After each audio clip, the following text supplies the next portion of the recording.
ayant un serviteur qui laboure ou paie les troupeaux, lui dira quand il revient des champs, approche vite, mets-toi à table.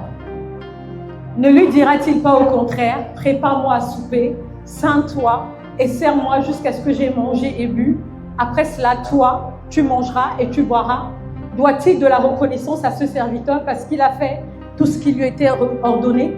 Vous de même, quand vous aurez fait tout ce qui vous a été ordonné, dites, nous sommes des serviteurs inutiles, nous avons fait. Ah non, on va redire ça une dernière fois. Est-ce que tu peux dire ça? Nous sommes des serviteurs inutiles, nous avons fait ce que nous devions faire. Amen. Donc je voudrais juste vous entretenir sur le cœur de serviteur. Le cœur, dis à ton voisin, le cœur de serviteur. Le cœur de serviteur. Ok. Donc là, c'est Jésus qui donne en fait cet exemple-là. Il dit que, vraiment, des fois, il y a des passages dans la Bible qui sont vraiment bouleversants. Donc il dit que, en fait, quand tu as un maître qui est là, qui a son serviteur, dès que lui revient des champs, en fait, il va lui dire que, est-ce qu'il va lui dire que viens t'asseoir à table avec moi? Non. Il va lui dire, prépare-moi à souper, ceins-toi et sers-moi jusqu'à ce que j'ai mangé. Après ça, toi, tu manges et tu bois. Là, qu'est-ce qu'il est en train de vouloir faire? Il est en train d'enseigner la priorité. Nous, notre maître, on sait que le grand maître, c'est le Dieu, c'est Jésus que nous servons en fait. Et donc, il est en train de te dire que toi-même, avant toute chose, c'est-à-dire la loi des priorités, c'est d'abord le maître que tu sais, que tu mets en premier. Et ça, c'est un principe fondamental. C'est pour ça que la Bible, quand la Bible commence, elle dit au commencement Dieu. Au commencement Dieu. Donc, la loi des priorités. Il dit que si tu dois t'assurer que les choses de Dieu doivent être faites avant toi-même de penser à toi. C'est comme ça, c'est un principe en fait. Et c'est ça que Jésus expliquait pendant qu'ils étaient tous dans leur discussion. Oui, mais qui est le plus grand serviteur, etc. Jésus, lui, il a donné beaucoup de paraboles pour expliquer en fait ce que c'est que le service. Donc ça, c'est une première clé. C'est que d'abord les choses de Dieu et après maintenant les tiennes. C'est pour ça qu'il dit que il ne va pas te dire viens t'asseoir à table avec moi. Non, tu me sers d'abord et après maintenant quand tu as fini, tu vas maintenant t'occuper des choses. Après il dit, doit-il de la reconnaissance à ce serviteur parce qu'il a fait tout ce qui était ordonné? Donc en fait, ça veut dire que chaque fois que tu travailles pour être vu, pour qu'on fasse de la reconnaissance, c'est parce que tu attends de toi. Il dit, tu as fait ce que j'attendais de toi. Donc tu dois le faire, même s'il n'y a pas de reconnaissance.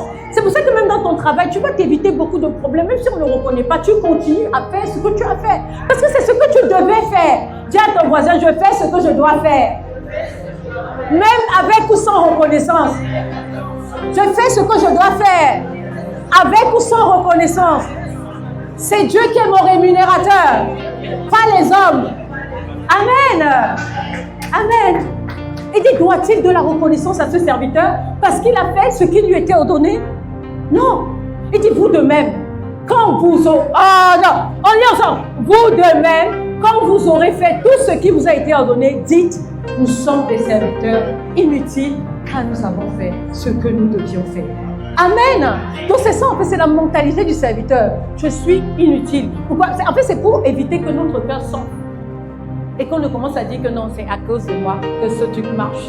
C'est à cause de moi. Dès que tu commences à avoir cette mentalité, c'est le début de la fin. C'est le début de la fin. Hein? C'est le début de la fin. Donc il faut avoir la mentalité de te dire que non, moi je suis inutile. Dieu va m'enlever. Si Dieu m'enlève là, il va susciter 10 autres personnes. Parce que je fais ce que je dois faire. Tu dois entraîner ton esprit. Ça, c'est quelque chose, j'ai entraîné mon esprit dedans. Je ne fais pas les choses parce que je suis content. Si je vous dis ce matin, le frère Jean-Claude, j'étais couché toute la journée, je ne pouvais pas marcher. J'avais mal. Vous me voyez comme ça? Non. C'est Dieu, en fait.